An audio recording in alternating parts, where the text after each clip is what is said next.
Washington Times has a story that there's a huge Obamacare surprise that's going to hit on Christmas Day or thereabout. Mark Meadows, Republican, North Carolina. If you like your health care plan, the Centers for Medicare and Medicaid Services has a Christmas surprise for you. When will this new president arrive?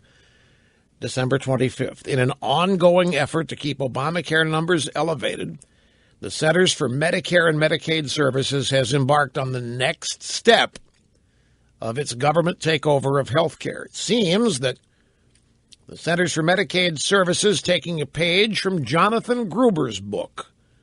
Rather than allowing the stupid masses to make a decision on their own health plan, the Center for Medicaid and Medicaid Services has proposed a new rule that includes an overly reaching provision allowing the Centers for Medicaid Services to re-enroll anyone who has not made the annual trek back to healthcare.gov in a cheaper plan of their choosing. That's right. On December 25th, the government just might choose your plan for you, perhaps limit access to your doctor, and ultimately make the decision on what is best for you.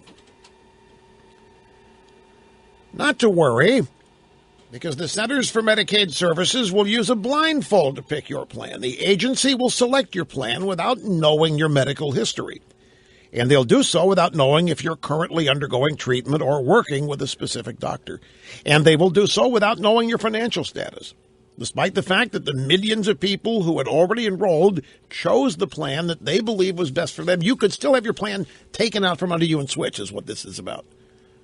If you've signed up on December 25th, the Centers for Medicare and Medicaid Services could switch you, just based on arbitrary whims, and you won't know about it. To be clear, a citizen will sign up once for a private plan with a health care provider, only to have that plan changed by the federal government. Moreover, Centers for Medicare and Medicaid Services will change your plan after the open enrollment period ends, leaving you and your family stuck with a potentially unwanted plan for the year. Now, the author of the piece here, Mark Meadows, says, I sent a letter to the Centers for Medicaid Services demanding that they immediately strip this provision from the pending rule and abandon any future attempt to single-handedly choose Americans' health care plans. Because if not, it says here, the Republican House and Senate stand ready to take the action necessary to ensure that the Center for Medicare and Medicaid Services does not further erode customer choice in health care. Well, we will see. Now, there's a related story here, folks. This will comfort you from thehill.com. Republicans' eye obscure budget tool to repeal Obamacare. No, they're not really going to repeal it. No, don't get your hopes up. What they're going to do is send a message. Republicans on and off Capitol Hill are rallying behind using a rarely deployed budget tool next year to dismantle Obamacare. But the issue of how to use budget reconciliation, that's the tool. The issue of how to use budget reconciliation has divided Republicans, some calling for it to be implemented to overhaul the tax code or to push through major energy reforms.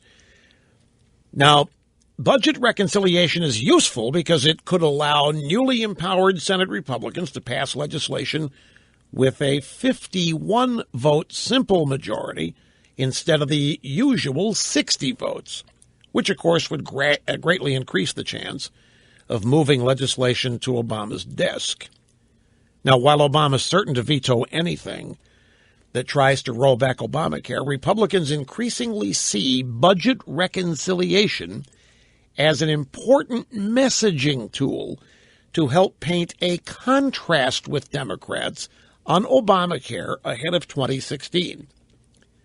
One senior Senate Republican aide familiar with the behind-the-scene discussions said, my guidance is that's where members are headed. What he means is not actually doing anything, but talking about it to send a message. In other words, Republicans aren't really going to repeal. They're just going to pretend. They're going to act like it because this is how we would do it. And the reason is to show you they oppose it while not stopping it.